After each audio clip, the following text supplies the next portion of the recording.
Hello good morning students.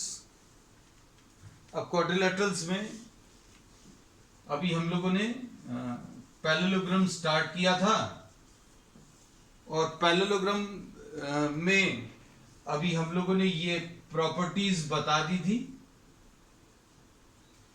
क्या कि इसके ऑपोजिट साइड्स इक्वल होते हैं। ऑपोजिट साइड्स इसके इक्वल हैं, A B is equal to C D है और A D is equal to B C है। एक प्रॉपर्टी इसकी ये है, दूसरी प्रॉपर्टी इसकी ऑपोजिट एंगल्स इक्वल है, मतलब B angle is equal to D angle, B angle is equal to D angle. दूसरी प्रॉपर्टी ये है। तीसरी प्रॉपर्टी ये है कि डायगोनल्स बाइसेक्ट ईच अदर। हम शॉर्ट में लिख दे रहे हैं, डायगोनल्स बाइसेक्ट ईच अदर। मतलब क्या है, डायगोनल्स को अगर आप मिला दें या डायगोनल्स को अगर आप देखें, बी और डी को मिलाया, ए और सी को मिलाया, तो ये पॉइंट ऑफ इंटरसेक्शन ओ है। अगर ये बाइसेक्ट कर रहे हैं मतलब ओ इसका भी और इसका भी, दोनों का मिडिल पॉइंट होगा। Point of intersection will be the middle point of both the diagonals. ठीक है। अब इसमें अभी हम लोगों ने क्या किया था, इसका प्रूफ लेने के लिए we will be taking a very quick revision of what we have done.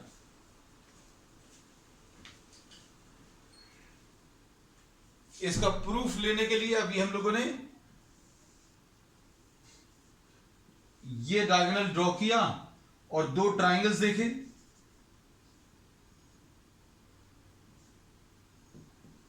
अगर कुछ बच्चों को कंफ्यूजन होता है कि ट्रायंगल्स की कॉन्ग्रुएंसी कैसे लेनी है, तो it's better to draw separate diagram. अगर आपको एक ही डायग्राम में दिक्कत जा रही है तो it would be better to draw separate diagrams. आप सेपरेट डायग्राम्स ड्रॉ करोगे तो और अच्छे से आपको एकदम चीजें क्लियर रहेंगी। अब देखो, ये ए है, ये भी यहां पर ए है, ये बी है, ये सी है, ये सी है, ये डी है।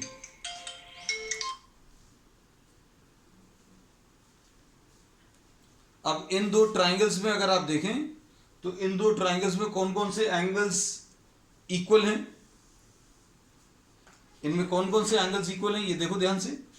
इसमें अभी हम लोगों ने बोला ए बी और डी सी, ए बी और डी सी ये पैरेलल लाइंस हैं, ये ट्रांसवर्सल है, तो ये वाले एंगल्स इक्वल आएंगे। इसको 1 और 2 बोल दिया, ऑल्टरनेट एंगल्स। तो angle 1 will be equal to angle 2, angle 1 is equal to angle 2। फिर उसके बाद ये दो पैरेलल लाइंस हैं और इन दो पैरेलल लाइंस को ये वाली लाइन कट कर रही है, ये वाली लाइन, तो ये वाले एंगल्स इक्वल आएंगे, मतलब 3 will be equal to 4, 3 equal to 4। और AC जो है वो तो इस ट्राइंगल का AC और इस ट्राइंगल का AC बराबर होगा। क्यों? क्योंकि दोनों एक ही है ना। तो अब हम लोग इसको कैसा लिखते हैं, ये लिखने का तरीका अभी हमने आपको बोला था, ये बहुत इंपॉर्टेंट है, इसलिए अभी हम रिपीट कर रहे हैं।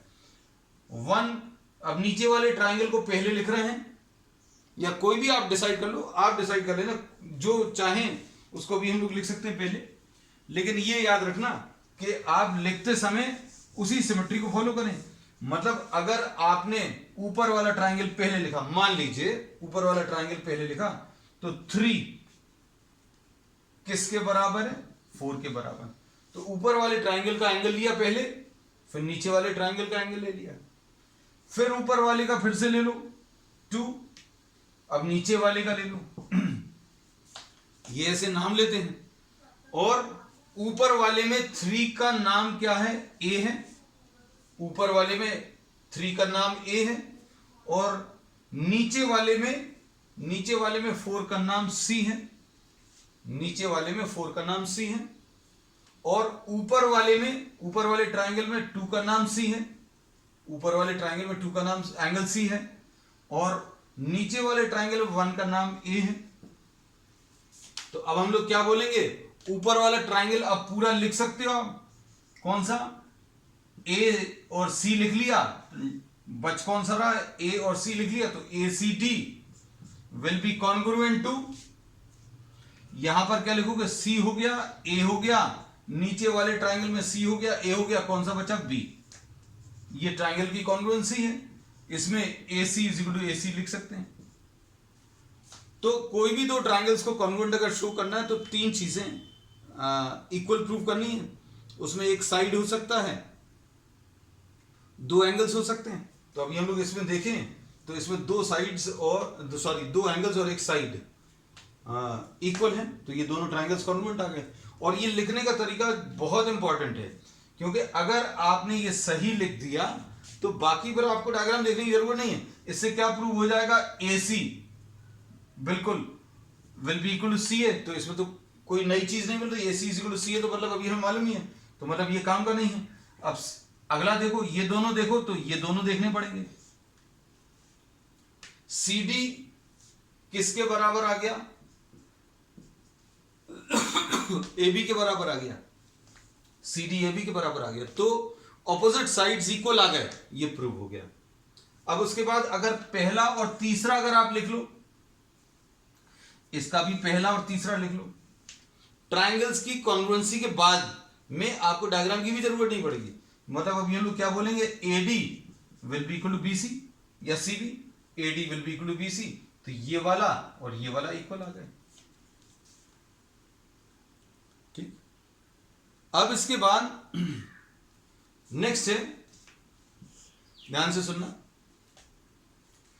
इसमें एक चीज और अभी हम लोग बता सकते हैं, एंगल्स अगर इक्वल प्रूव करने हैं तो ये देखो, इससे ये भी प्रूव हो गया कि angle D is equal to angle B, angle D is equal to angle B. तो इसमें अभी हम लोग बोलेंगे, इस थ्योरम में दो चीजों का प्रूफ आ गया कि ऑपोजिट साइड्स इक्वल हैं, ऑपोजिट साइड्स इक्वल प्रूव कर दिए, और क्या इक्वल प्रूव कर दिया, ऑपोजिट एंगल्स भी इक्वल प्रूव हो गए। ठीक है, तो ये पार्ट अभी हम लोग कल ले चुके थे, लेकिन अभी हमने रिवाइज करा दिया, क्योंकि ये कॉन्ग्रुएंसी लिखने का ये तरीका हमें डिस्कस करना था। ठीक, अब इसके बाद अगला है इसमें तीसरी प्रॉपर्टी कि डायगोनल्स बाइसेक्ट ईच अदर। अगली प्रॉपर्टी इसकी है कि diagonals bisect each other, diagonals एक दूसरे को बाइसेक्ट कर रहे हैं। ये प्रूव करने के लिए ये देखना,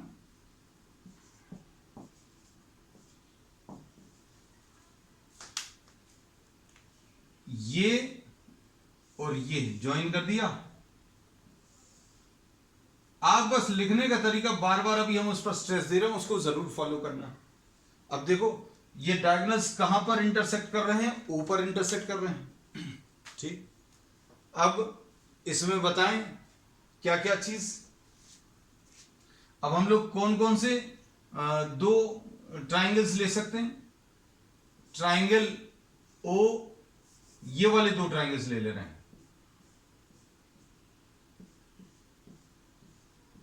देख रहे हैं, शेडिंग करने के बाद क्लियर हो रहा होगा, शेड कर दिया अभी हमने। ये दो ट्राइंगल्स ले लें, इन दो ट्राइंगल्स में कौन कौन से चीजें इक्वल हैं उनको देखो ध्यान से। अभी हम पहले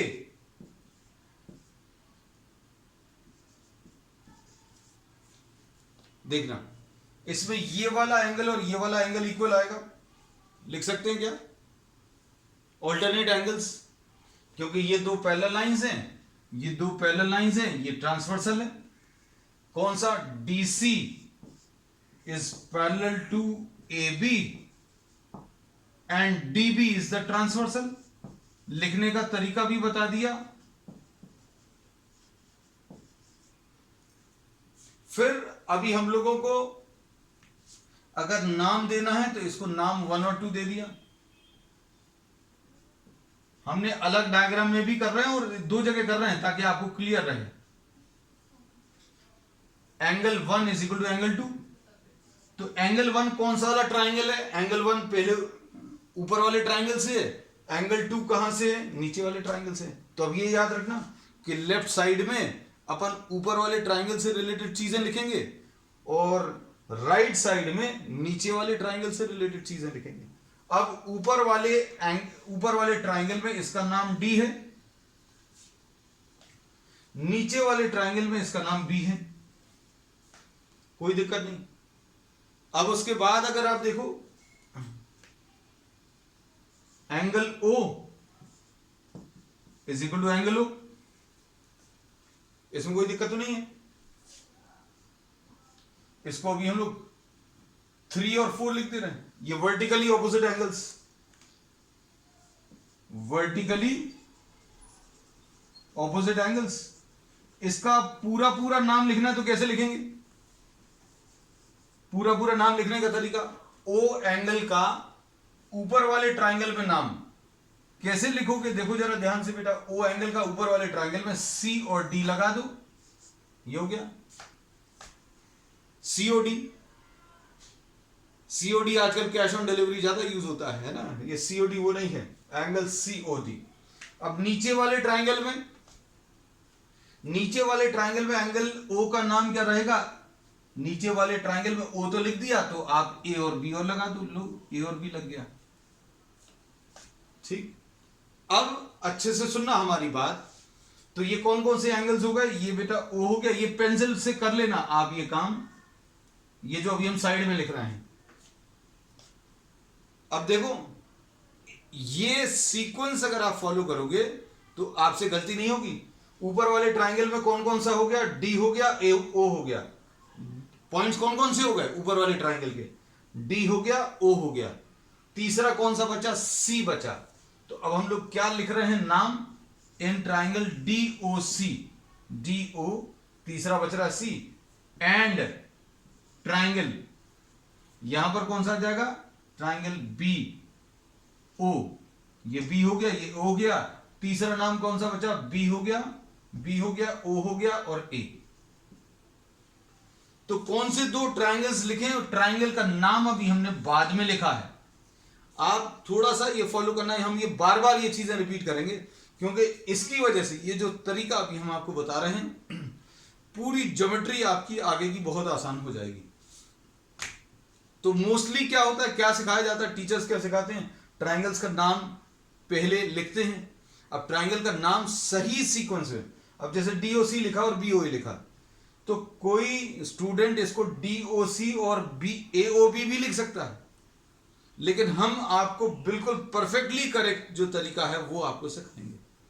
तो अभी हमने जो बता दिए, जो एंगल्स हैं वो इक्वल, वो लिख दिए, उनका रीजन भी लिख दिया। Angle 1 is equal to angle 2 का रीजन क्या है? ऑल्टरनेट। ये वाला काम आप पेंसिल से करना, और कुछ दिनों बाद जब आपकी प्रैक्टिस बहुत अच्छी हो जाएगी तब आपको ये पेंसिल से लिखने की भी जरूरत नहीं पड़ेगी, आपको ट्राइंगल्स अलग से दिखेंगे, है ना। ये लेकिन कुछ दिनों के बाद होगा, ये अभी नहीं। यहां पर ओ लिखा था और यहां पर भी ओ लिखा था, इस ओ को भी अभी हम काट दे रहे हैं और इस ओ को भी काट दे रहे हैं, क्योंकि ये पेंसिल वर्क है, क्योंकि ये ट्राइंगल्स के नाम लिखने में काम आता है। अभी तो सिर्फ दो चीजें बराबर हुई, एक चीज ऊपर वाले ट्राइंगल की, एक चीज नीचे वाले ट्राइंगल की बराबर हो गई। एक एंगल नीचे ऊपर वाले ट्राइंगल का, एक एंगल नीचे वाले ट्राइंगल का बराबर हो गया। तीसरी एक और चीज चाहिए, तो तीसरी एक और चीज अभी हम लोग क्या बोल सकते हैं? DC is equal to A B. DC is equal to A B क्यों होगा? क्योंकि डीसी और A B, these are two opposite sides of a parallelogram. ये क्या है? पैरेललोग्राम के दो ऑपोजिट साइड्स हैं, these are two opposite sides of a parallelogram. इसका मतलब ये है बेटा, इसका मतलब ये है कि अब ये दोनों ट्राइंगल्स जो हैं वो कॉन्ग्रुएंट आ गए। Triangle DOC will be congruent to triangle BOA, ऐसा कुछ आ जाएगा। अब ध्यान से सुनना हमारी बात।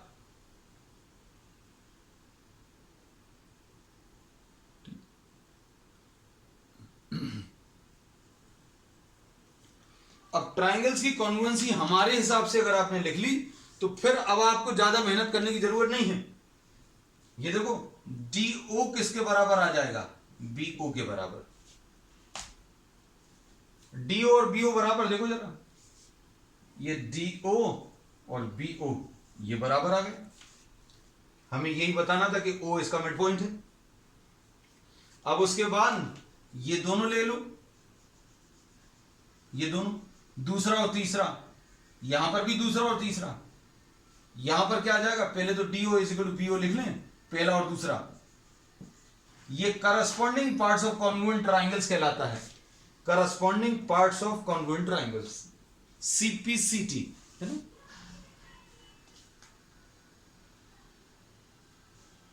हाँ बेटा, आप किसी का मिस हो गया, नथिंग टू वरी अबाउट,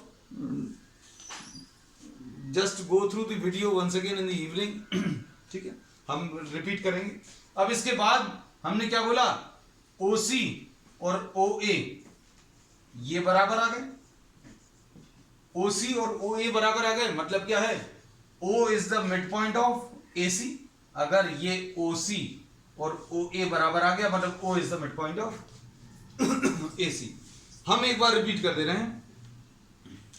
इसमें अभी हमने बोला ये दो ट्राइंगल्स लिए, इन दो ट्राइंगल्स में ये वाला एंगल इस वाले एंगल के बराबर, हमने ये अलग से बना लिया, शेड किया, अलग से भी बना लिया। Angle 1 is equal to angle 2, angle 1 is equal to angle 2। फिर उसके बाद angle 3 is equal to angle 4। 3 और 4 इक्वल है, 3 और 4 इक्वल, इधर पर आप चाहो तो 3 और 4 लिख सकते हैं। और 3 कौन सा एंगल है, एंगल O है, और 4 कौन सा एंगल है, ये भी एंगल O है। लेकिन पूरे नाम अगर देखें तो इसका नाम हो जाएगा COD और इस वाले का नाम AOB। और फिर तीसरी चीज DC और AB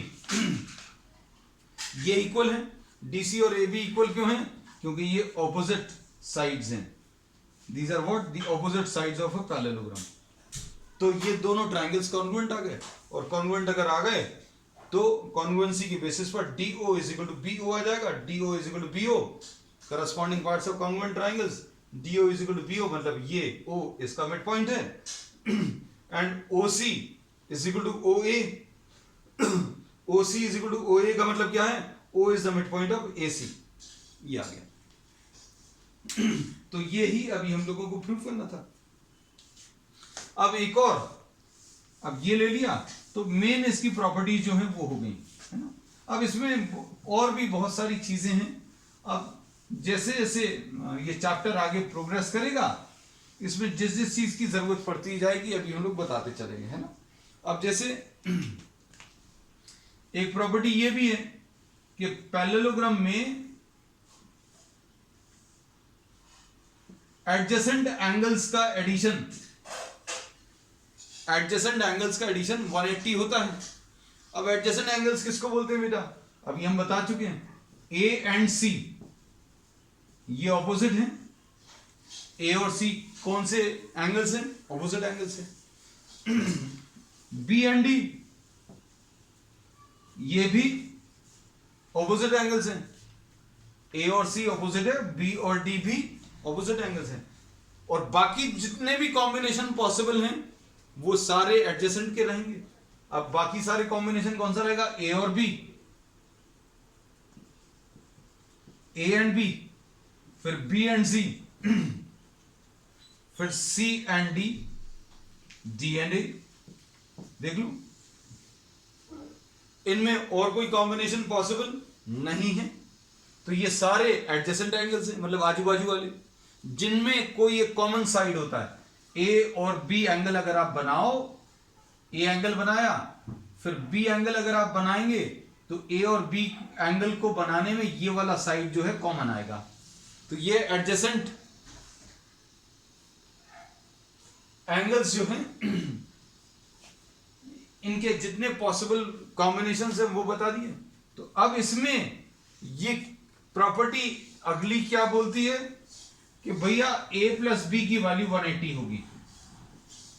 ऑपोजिट एंगल्स की बात नहीं करेंगे इसलिए मिटा दे रहे हैं। A प्लस B 180 होगा, B प्लस C भी 180 होगा, और C प्लस D भी 180, और D प्लस A भी कितना होगा, 180। आप कोई भी दो एंगल्स ले लो, ये और ये ले लो, ये और ये ले लो, या फिर ये और ये, या फिर ये और ये आमने सामने वाले मत लेना। आमने सामने वाले जो है वो तो इक्वल होते हैं, मतलब B और D बराबर होते हैं, ये प्रूव कर चुके। A और C बराबर होंगे, ये भी अभी हम लोग सिमिलरली कह सकते हैं। लेकिन अब जो बचेगा आजू बाजू वाले A और B, इसका एडिशन 180, B और C का एडिशन 180, C और D का 180, और D और A का भी एडिशन 180 आएगा। ठीक, अब आगे सुनना बेटा। इसमें अब हम लोग क्या करने वाले हैं, इसका प्रूफ बहुत सिंपल है। प्रूफ कैसा है बेटा,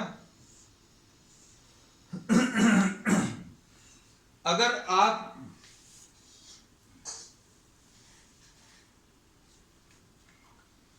कोई दो पैरेलल लाइंस ले लें, अगर आपने कोई दो पैरेलल लाइंस ले ली तो उसमें ये वाले एंगल्स का जो एडिशन है,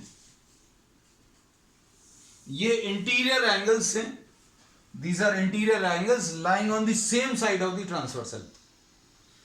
ये दो पैरेलल लाइंस को, जो ये लाइन कट कर रही है, ये ट्रांसवर्सल है, और ये ट्रांसवर्सल का इन लाइंस के साथ एंगल बहुत सारे बनते हैं, ये वाला और ये वाला।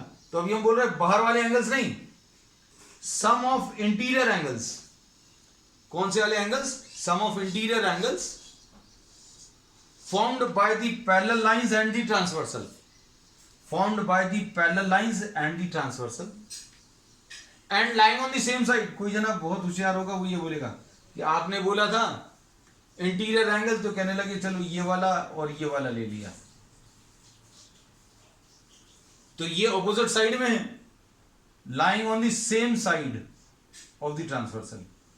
इनका एडिशन 180 आता है। इसको प्रूव करना भी बहुत मुश्किल नहीं है, आसानी से प्रूव किया जा सकता है। अब जैसे सपोज फॉर एग्जांपल ये x है, ये y है, ये z है। ये छोटी क्लासेस में किया था, अभी हम सिर्फ आपको रिपीट भर कर दे रहे हैं। x और y एक लीनियर पेयर बन रहा है। लीनियर पेयर का मतलब क्या है? स्ट्रेट लाइन में बनने वाले एंगल्स। इधर स्ट्रेट लाइन में बनने वाले एंगल्स x प्लस वाई 180 है, और x एंगल z एंगल के बराबर है। x एंगल किसके बराबर है?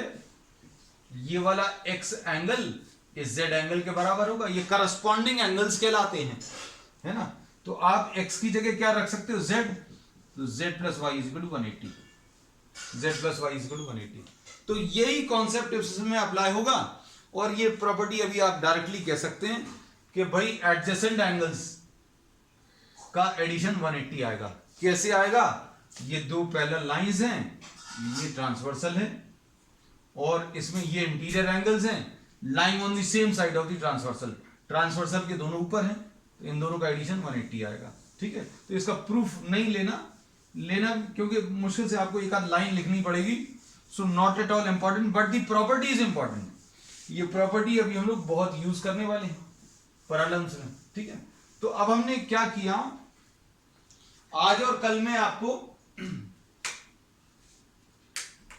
पैरेललोग्राम में क्या क्या प्रॉपर्टीज यूज होती हैं,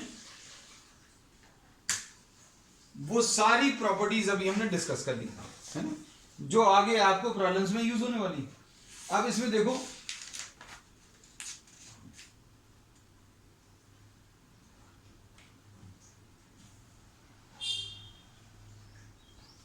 question, two adjacent angles of a parallelogram।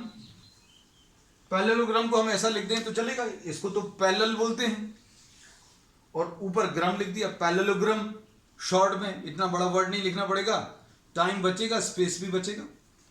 To adjacent angles of a parallelogram are equal, find each angle. अब इसमें एडजेसेंट एंगल्स कौन से होंगे? इसमें क्या ये कभी इक्वल हो सकते हैं? अगर आपको इक्वल बनाना है, इमेजिन करना, जैसा भी हम इमेजिन कर रहे हैं कि आपको इसको पकड़कर थोड़ा सा ऐसा घुमाना पड़ेगा। मतलब अगर आपने इसको ऐसा कुछ घुमा दिया तो अभी भी इक्वल नहीं आए। ये देखो, हमने थोड़ा सा घुमाकर बना दिया, अभी ये एंगल छोटा है, ये वाला एंगल बड़ा है। ये कब पॉसिबल होगा? जब परफेक्टली ऐसा आ जाए, ये एंगल और ये एंगल इक्वल आएंगे। लेकिन हमें क्या करना, ये तो अभी हमने कॉन्सेप्चुअली आपको क्लियर किया कि बराबर कैसे हो सकते हैं, क्योंकि किसी के दिमाग में हो सकता है डायग्राम देखते ही साथ ये आ जाए, अरे ए और बी कब बराबर हो सकते, तो ए और बी तो कभी बराबर नहीं होंगे। तो मान लीजिए ये दोनों बराबर हैं क्योंकि दिया हुआ है, तो x is equal to Y दिया हुआ है। और बेटा क्या बोल सकते हैं, चूंकि ये एडजेसेंट एंगल्स हैं इसलिए इनका एडिशन 180 होगा। 180 क्यों होगा, क्योंकि अभी हमने बोला सम ऑफ एडजेसेंट एंगल्स जो है 180 होता है।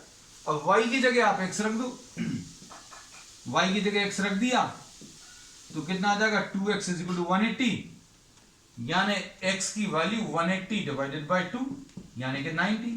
तो ये चीज अभी हम आपको पहले ही डायग्राम में ड्रॉ करके दिखा चुके हैं कि भैया ये दोनों बराबर कब पॉसिबल है। ऐसे देखने में तो ये लग रहा है कि ये छोटा है ये बड़ा है, तो अभी हमने क्या किया था, ये ऐसा ऐसा बना हुआ था, इसमें ये एंगल और ये एंगल तो अलग अलग है, बिल्कुल क्लियर अलग। अब आप इसको थोड़ा सा बड़ा करने की कोशिश करो, इसको छोटा करने की कोशिश करो, क्योंकि दो चीजें हैं, एक बहुत छोटा और एक बहुत बड़ा है। बराबर करने के लिए क्या करोगे, आप कुछ ऐसा बना दिए, घुमा दिया थोड़ा सा। अब देखो अभी भी क्या ये बराबर दिख रहे हैं, ये अभी भी छोटा है ये बड़ा है। तो अब हमने क्या बोला कि ये पॉसिबल कब होगा, थोड़ी सी अगर आप प्रैक्टिस करोगे, थोड़ा सा ध्यान दोगे, तो ये इसी डायग्राम में पॉसिबल है कि ये दोनों बराबर आ जाएं। तो ये दोनों बराबर कब होंगे, when each of these will be equal to 90। तो ये बात अगर समझ में आ गई हो तो ठीक है, नहीं तो इसको छोड़ देना, क्योंकि अभी हमने तो कैलकुलेट करके ही दिखा दिया कि भैया x और x की वैल्यू 90 आएगी, x की वैल्यू 90 और ये y के बराबर होगी। लो भाई x is equal to y is equal to 90 होगा, ठीक। अब उसके बाद नेक्स्ट, अब आप एक काम करना बेटा, स्क्रीनशॉट लेते जाना और जो काम का लगे वो साथ में नोट करते जाना, नहीं तो बाद में स्क्रीनशॉट से कर लेना जैसा भी करना हो। और अगर साथ में मैनेज कर सकते हो तो उससे अच्छी बात कोई नहीं है। You can if you can manage along with me तो आप करते चलिए, है ना। चलो अब नेक्स्ट इसके बाद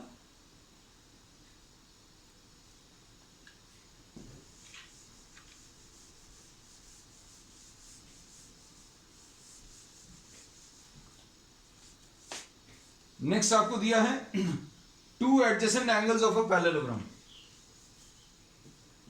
to adjacent angles of a parallelogram are in the ratio of 2:3. Find each angle. अब इसमें क्या है बेटा, हमारा ये कहना कि अगर आप सपोर्टिव कोई डायग्राम ड्रॉ कर सकते हैं तो एग्जामिनेशन में जरूर करना, because anyone who is solving the problem with the help of diagram obviously will be awarded more marks, है ना, उसके चांसेस ज्यादा हैं, है ना? क्योंकि it all depends finally on the examiner कि वो कैसा चेक कर रहा है। अब इसमें 2:3 मतलब ये एंगल्स दिए हैं, कितने कितने दिए हैं, अगर कहीं पर भी रेशो दिया है तो आपको वो एंगल्स अज्यूम करना कैसे है ये अभी हम आपको बता चुके हैं। तो अब हम लोग लिखेंगे let the angles are 2x and 3x। Angles कितने हैं, 2x एंड 3x हैं, और चूंकि ये एडजेसेंट एंगल्स हैं, since the angles are adjacent, तो इसमें a को अभी आप 2x ले लो, नेक्स्ट लाइन में लिख लेना a is equal to 2x and b is equal to 3x. तो a plus b will be equal to 180, यानी 2x plus 3x will be equal to what, 180। तो 5x is equal to 180 आ जाएगा। x निकाल लो इसमें जल्दी से।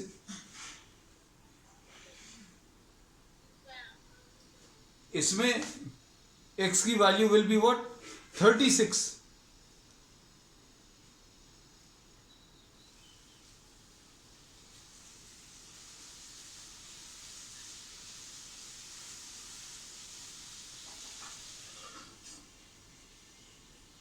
अब next इसके बाद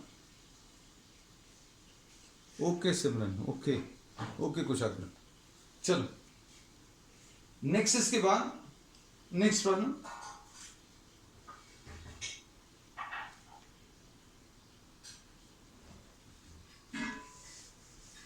इसमें one of the angles of a parallelogram is given 70। They are saying that find out all the other angles. एक एंगल 70 दिया है, बाकी सारे एंगल्स निकाल लें। आप किसी भी एंगल को 70 मान लो। एक एंगल 70 दिया, बाकी सब निकाल लें। तो क्या बोल सकते हैं, दो प्रॉपर्टी यूज होगी। एक तो ऑपोजिट एंगल्स इक्वल होते हैं, तो अब हम लोग क्या करेंगे बेटा, इसको ए बी सी और डी लिखा,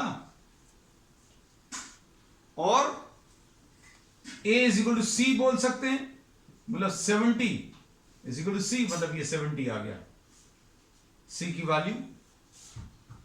फिर उसके बाद एडजेसेंट एंगल्स वाली प्रॉपर्टी बोलो। एडजेसेंट एंगल्स की प्रॉपर्टी ए प्लस बी कितना होगा 180। ए 70 है, बी निकालना है और ये 180 है, तो बी की वैल्यू कितनी आ जाएगी 180 माइनस 70 यानी 110। तो ये 110 आ गया। और अगर बी आ गया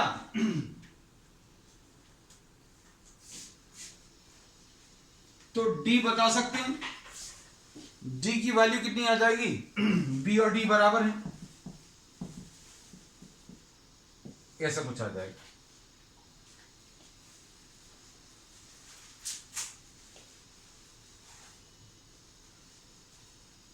अब इसमें देखो नेक्स्ट प्रॉब्लम है,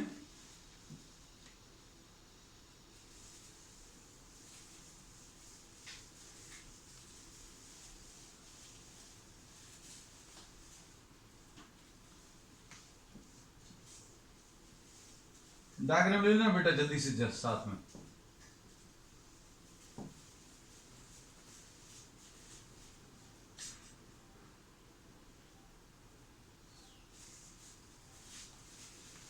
ये 65 दिया है,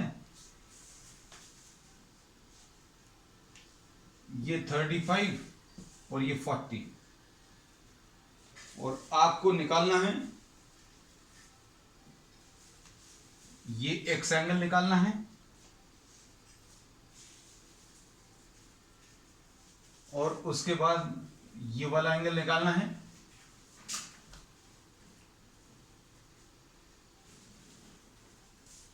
और उसके बाद ये निकालना है, इसको z लिख दे रहे हैं, और उसके बाद c,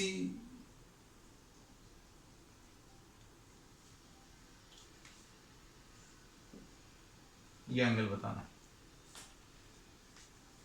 देखने में बहुत मुश्किल लग रहा है। देखो सबसे पहला सॉल्यूशन,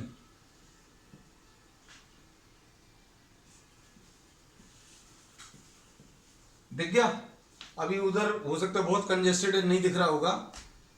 हमने ये लाइन बना ली और ये वाली लाइन बनाई और ये वाली लाइन बना ली, तो क्या ऑल्टरनेट एंगल्स में z की वैल्यू 40 आ जाएगी। आप पूरे को नाम दे देना ए बी सी डी ओ, है ना, तो आप लिख लेना, वो अभी हम शॉर्ट में कर दे रहे हैं, है ना, आपको हिंट जैसी दे दे रहे हैं।